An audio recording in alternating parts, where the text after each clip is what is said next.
Secretaría de Educación Pública, Gobierno de la República.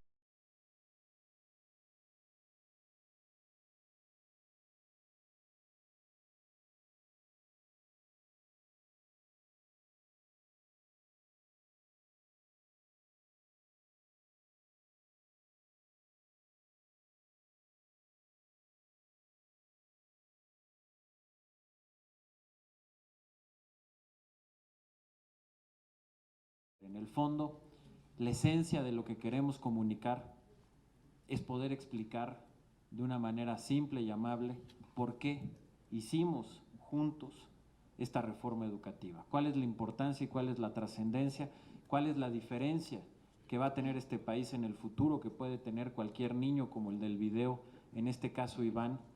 Si no se hace la reforma educativa, ¿cuál va a ser su destino y el destino del país? Y en contraparte, ¿cuál puede ser su futuro y el futuro de México si logramos sacar adelante esta reforma?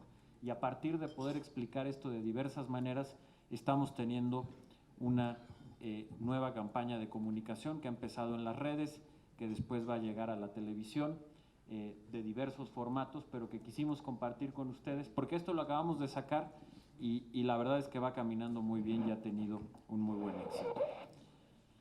Déjenme, si me lo permiten, antes de que pasemos a las preguntas y respuestas, tienen aquí también muchos documentos a los que ahorita iré explicando brevemente.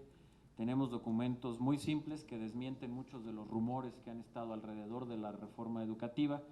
Les estamos dando una muestra, por supuesto, además, quien quiera que les demos estos documentos en mayor cantidad porque quieren o tienen la capacidad de ayudarnos a distribuirlos, estamos a sus órdenes. Aquí viene muy claramente lo que son los mitos y lo que es la verdad de la reforma educativa de diversos temas, desde esto que se ha dicho que si los libros de texto gratuitos ahora van a costar, falso, es mentira, y esto hay que estarlo diciendo a los padres de familia porque están muy inquietos con toda razón.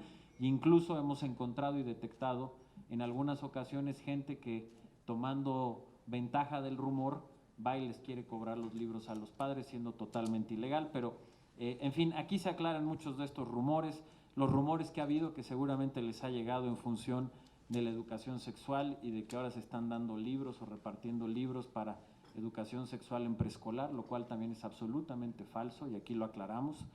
La educación sexual empieza como desde hace muchísimas décadas en el cuarto de primaria, en los libros de biología, de una manera adecuada para la edad de los niños y de las niñas, y además así ha sucedido desde hace muchas décadas y eso no va a cambiar.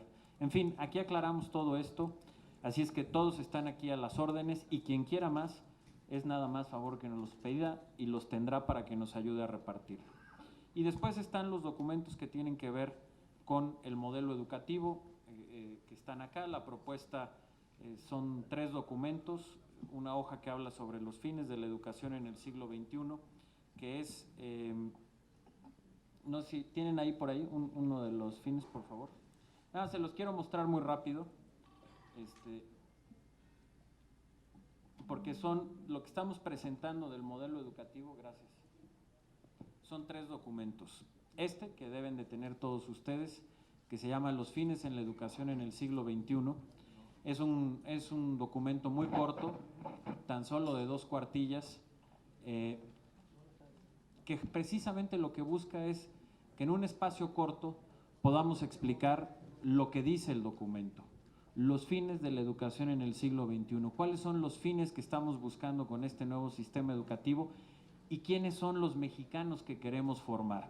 De una manera simple, resumida, se expresa algo que es tan importante y que queremos que se vuelva una brújula, un faro que pueda guiar a padres de familia, a maestros y a la sociedad en general sobre los grandes objetivos que tenemos en la educación. Esto al final incluye algo que nunca antes se había publicado de esta manera, que es una tabla en donde encontrarán los principales ámbitos educativos, que son lenguaje y comunicación, pensamiento crítico y reflexivo, valores, convivencia y colaboración, desarrollo físico y emocional, México y el mundo, arte y cultura, medio ambiente, etcétera, y viene un resumen de los conocimientos esperados al término de cada grado educativo, al término del preescolar, al término de la primaria, al término de la secundaria y de la media superior. Este es un primer documento simple, rápido, sencillo, pero que se puede convertir en una guía que nunca antes había tenido nuestro sistema educativo sobre a dónde queremos llegar, a quién queremos formar y cuáles son los conocimientos esperados al término de cada grado educativo, preescolar, primaria, secundaria y media superior.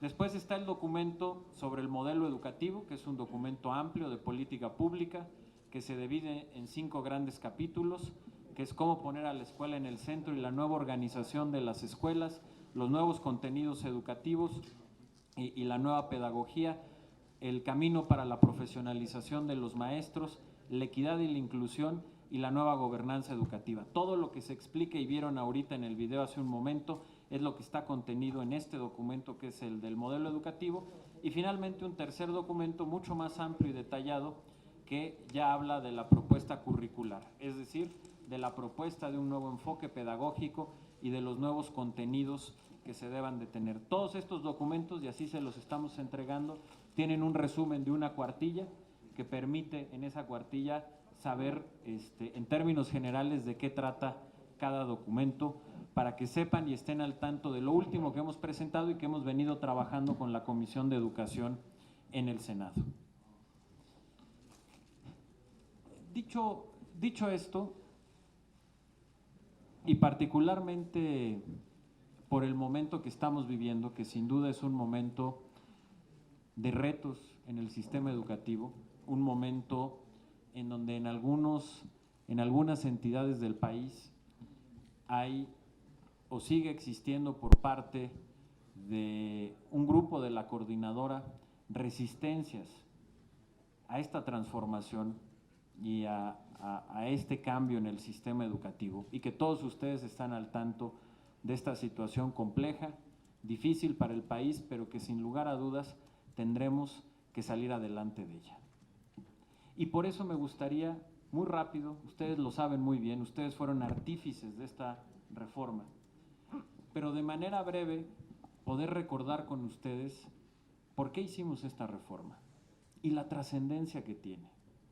¿Por qué desde el punto de vista del gobierno de la República no nada más estamos hablando de una reforma muy importante, sino estamos hablando de uno de los proyectos fundamentales para que México pueda tener éxito en el siglo XXI? En gran medida estamos hablando de un proyecto de país que va más allá de un sexenio, y que el que esto se pueda materializar depende en gran medida del éxito que tengamos como nación en el siglo XXI. ¿Por qué hicimos esta reforma? Y por ello déjenme muy breve hacer un recuento histórico, un poco para que juntos recordemos de dónde venimos y por qué llegamos a esta situación.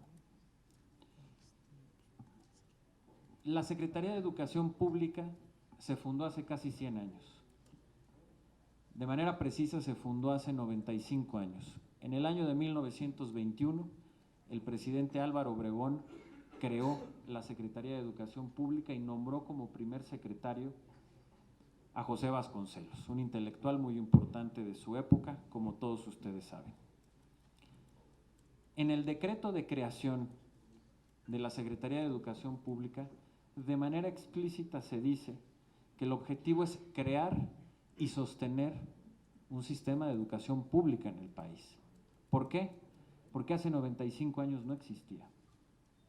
Hace 95 años, con una población de tan solo 15 millones de habitantes, únicamente el 10% de los niños y de las niñas iba a la escuela.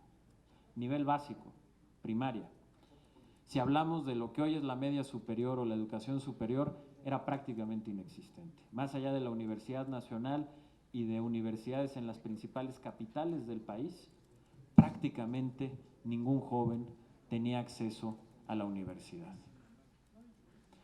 100 años después, 90 años después, 95 años después, que históricamente es un tiempo relativamente corto, hoy eso que pareció una utopía de Vasconcelos y de Obregón en gran medida se convirtió en una realidad.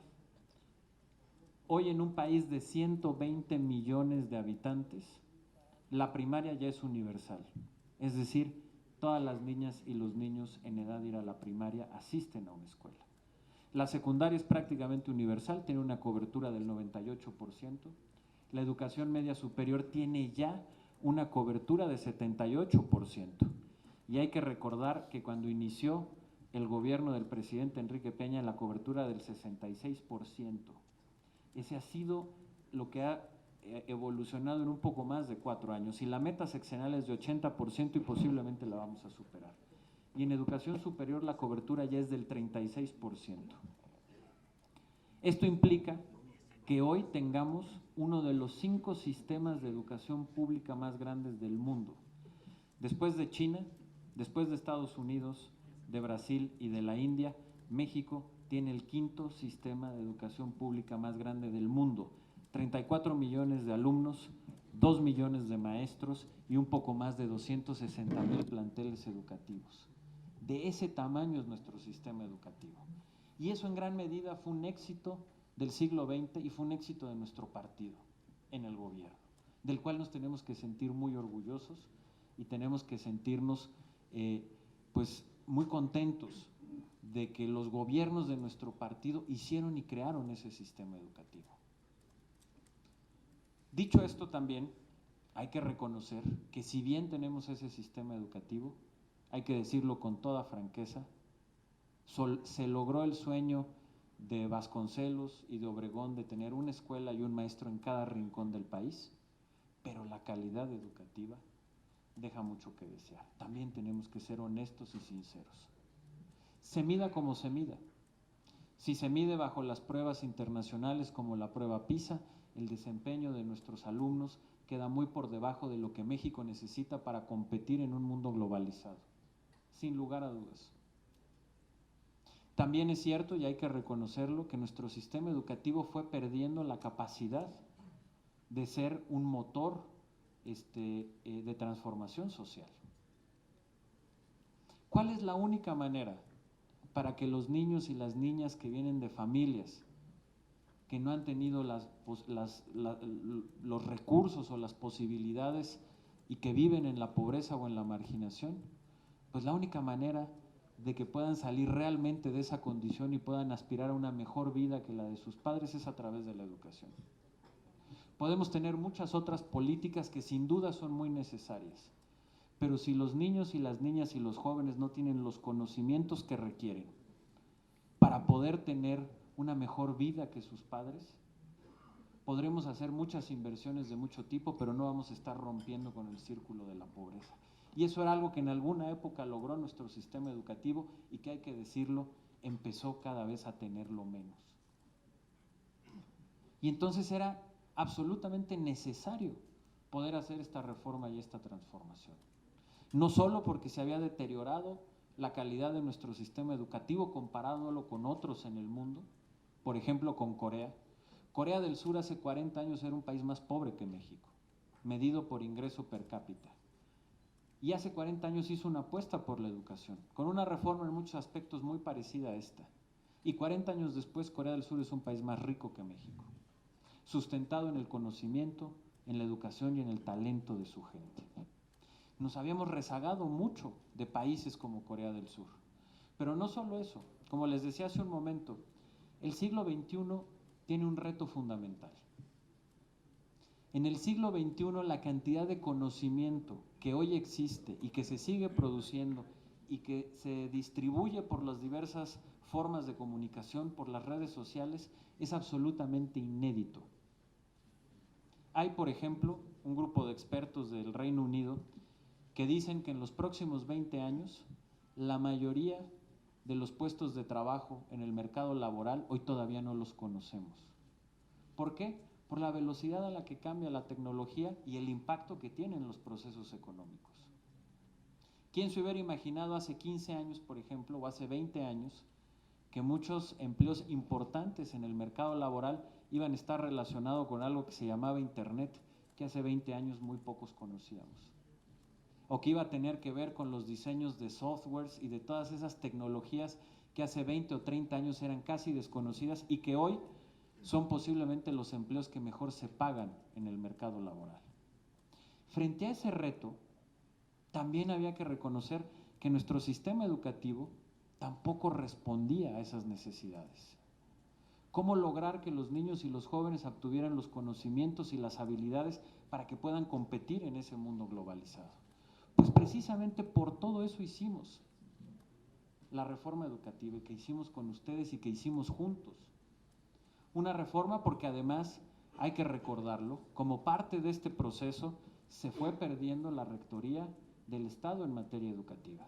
Acuérdense ustedes, porque es muy fácil a veces perder la memoria, ¿dónde estaban los debates en 2012? En todos los aspectos, pero déjenme recordar algunos de los debates en materia educativa. Los debates eran recuperar la rectoría del Estado en materia educativa, que se había cedido principalmente en los años anteriores. Se hablaba de la evaluación educativa y de que se pudiera hacer una evaluación mucho más sólida y consistente que la que se tenía, que la pudiera hacer un órgano con autonomía técnica.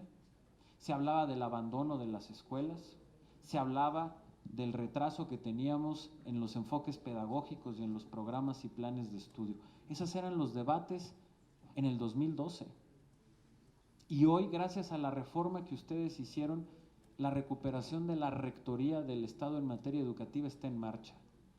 Con obstáculos, sin duda, con dificultades, por supuesto, que es complicado, sí, pero va en marcha. Y con una gran decisión del presidente de la República, del gobierno y de su partido. ¿Y por qué? Porque es necesario, porque es fundamental que el Estado vuelva a tener esa rectoría para pueda organizar estos cambios que requieren el sistema educativo. Hoy estamos ya encaminados en un proceso de evaluación, de capacitación y de profesionalización de los maestros. Sin duda con resistencias, claro, todo cambio profundo tiene resistencias, no podíamos esperar menos, pero cada vez avanzando más, y hay que decirlo también porque muchas veces nada más se ve el lado que es más noticioso o el que genera conflicto, pero desde aquí hay que hacer un reconocimiento a la gran, inmensa mayoría de las maestras y de los maestros de México, que a pesar de estar en un proceso de profundo cambio, en donde se están cambiando las reglas de la profesionalización y de los esquemas del magisterio, con profunda responsabilidad están respondiendo. No hay que olvidarnos que en el último proceso de evaluación asistió más del 95% de los maestros que se convocaron y ahí estuvieron en la evaluación. Y además, en términos generales, les fue muy bien. Y tenemos que recordar eso, porque eso es lo que está pasando en la mayoría del país y está en marcha. Y además esas evaluaciones se hicieron con el diseño de algo que antes no existía, un órgano constitucional autónomo que es el Instituto Nacional para la Evaluación de la Educación, que ustedes aprobaron en la reforma educativa. Y está en marcha la recuperación de las escuelas, un proceso de nueva organización de las escuelas que las pone en el centro para quitarle carga burocrática a los maestros, para dar un verdadero acompañamiento pedagógico a las escuelas, para empezarles a dar autonomía de gestión y lo más importante, para sacarlas del abandono en el que les encontraban.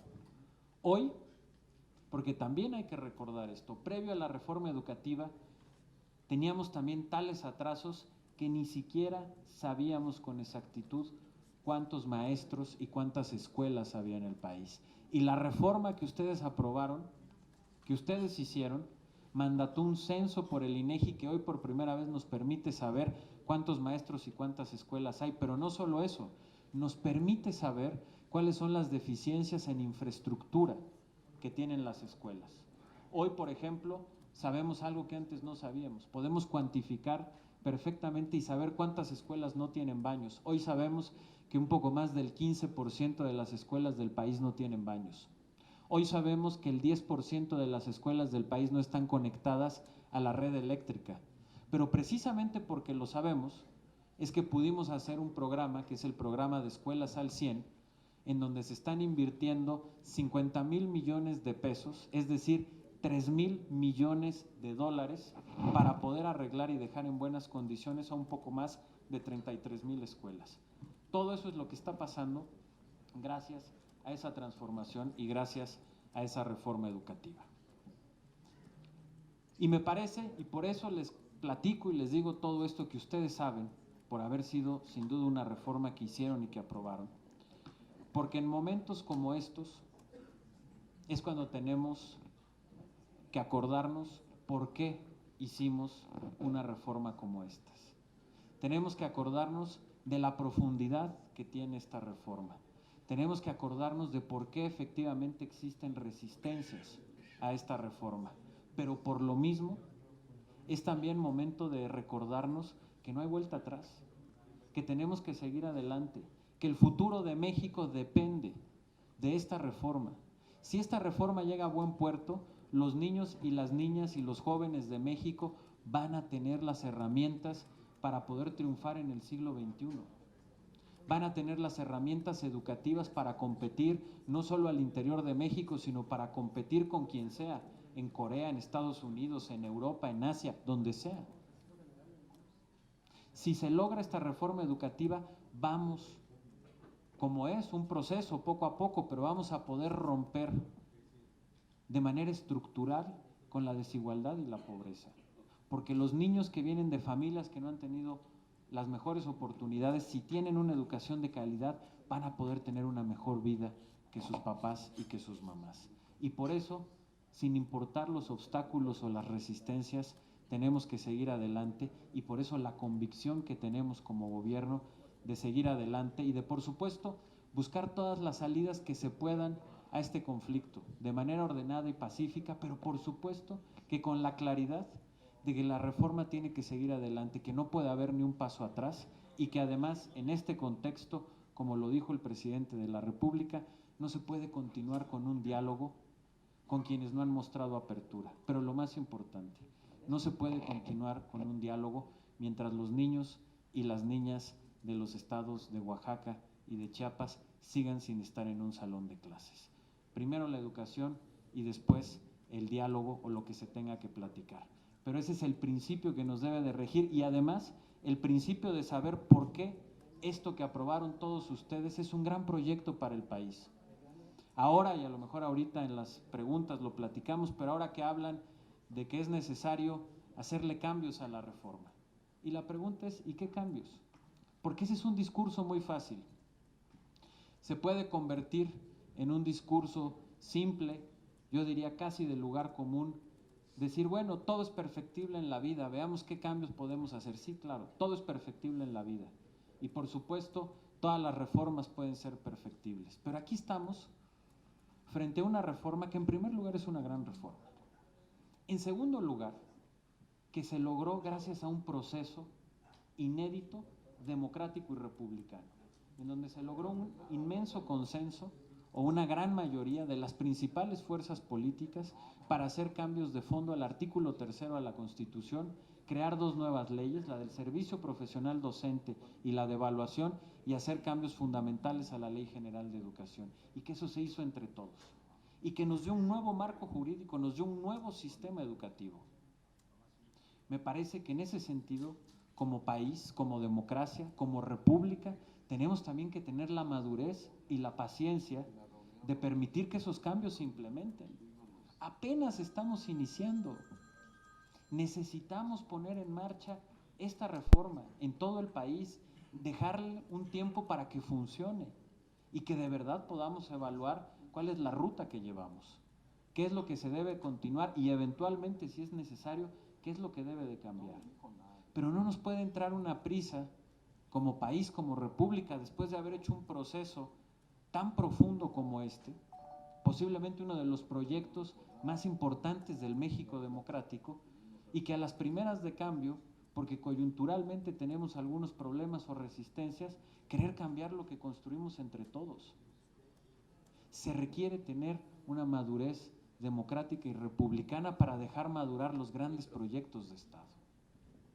Pero además, la reforma que hicieron ustedes está tan bien hecha que permite los espacios en la política pública para que la política pública sea la que se vaya adaptando a las necesidades y que la política pública tenga un proceso de mejora continua, como lo acaba de demostrar el INE con la evaluación. El INE, con buen juicio, dijo: la evaluación necesita estar mejor contextualizada a la realidad de cada estado, de cada región y de cada escuela. y acaba de mejorar y acaba de presentar un nuevo sistema que regionaliza mejor la evaluación. Y eso se pudo hacer sin cambiarle una sola coma a la ley. Ese es el proceso que debemos de continuar. Porque si nos echamos para atrás, por la coyuntura o por los problemas que inevitablemente iba a tener un cambio tan profundo, vamos a estar renunciando al futuro de las niñas y de los niños de México, y eso es algo que como partido no podemos hacer. Si de algo, y con esto concluyo, me siento muy orgulloso de ser priista y me siento muy orgulloso de poder tener el honor de trabajar en el gobierno del presidente Enrique Peña Nieto, es precisamente por proyectos como este. Porque fue el presidente Enrique Peña Nieto y su partido, nuestro partido, el PRI, los que tuvieron el valor y la visión para hacer estos grandes proyectos de transformación. Cuando uno ve lo que hizo el PRI en otros años, que construyó ese sistema educativo del que platicamos, me siento muy orgulloso. Y hoy me siento aún más orgulloso porque en el siglo XXI fue un presidente priista con su partido y sus grupos parlamentarios los que decidieron hacer la transformación para hacer ahora el sistema educativo del siglo XXI. Y por eso soy un convencido de que este es el proyecto correcto y de que por eso lo tenemos que defender, porque es por el futuro de las niñas y los niños de México. Muchas gracias.